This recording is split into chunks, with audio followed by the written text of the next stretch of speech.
আমাকে সকাল দুপুর রাতে তিনবেলায় যদি চাউমিন দেওয়া হয় আমি খুশি খুশি খেয়ে নিব আর আপনাকে দোয়াও দিব। কেন বলছি জানেন? আমি চাউমিন এত পরিমাণে ভালোবাসি যে আমার কিছু খেতে না ইচ্ছা করলেও চাউমিন চাই, আর কিছু খেতে ইচ্ছা করলেও চাউমিন চাই। আমার শুধু চাউমিন চাই, চাউমিন চাই আর চাউমিন চাই। আর পাস্তা ক্লাবের প্রত্যেকটা খাবার, অলমোস্ট প্রত্যেকটা খাবারই আমার কাছে অনেক বেশি ভালোবাসার। তবে একটা হিসাব হচ্ছে গন্ডগোল করে দিয়েছে। অনেক বছর আগেরই একটা কথা শেয়ার করছি, 4-5 বছর আগে। তো ওদের একটা বাহিরের কোনো কান্ট্রির একটা ডিশ ছিল যেটা কিনা আমি বাদামের জন্য খেতে পারিনি। আজকে কি হলো আমার সাথে সেটা একটু পরে বলছি। এটা আর কথা আগে বলে নিই।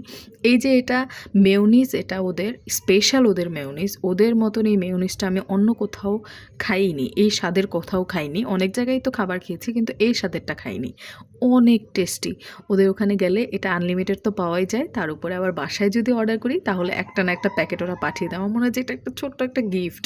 মানে যাই অর্ডার করেন না কেন এটা ওরা পাঠায় দেয়। অনেক মজার লাগে। এটা তো এখন দেখি আমার খেতে ইচ্ছা করছে। সত্যিই অনেক মজার। আনহেলদি দেখে এই কারণে আর কি এখন একটু কন্ট্রোল করছি। আপনারা একটু কন্ট্রোল করেন। ফ্রাইডেতে একটু চিট করাই যায়, রাইট? ওটা ওই দিনটা করেন, কারণ এগুলো হচ্ছে ডেইলি লাইফস্টাইলের কোনো খাবার দাবার নয়। আচ্ছা, আমি পাস্তা ক্লাব স্পেশাল একটা নুডলস অর্ডার করেছি। এটা ছিল হচ্ছে পাস্তা ক্লাব স্পেশাল। ওই যে গত 4-5 বছর আগে যে আমি একটা নুডলস আমি খেতে পারিনি বাহিরের কোনো কান্ট্রির, সেটা কি কারণ ছিল? কাজু বাদাম দেওয়া ছিল। আমি কেন যেন এই চাউমিনের মধ্যে এই জিনিসটা একদমই টলারেট করতে পারি না। এবারও ঠিক তাই হয়েছে। সব কিছু, কোনো কিছু তো অভাব ছিল না, শুধু এই কাজু বাদামটা দিয়ে সব কিছু নষ্ট করে দিছে একবারে।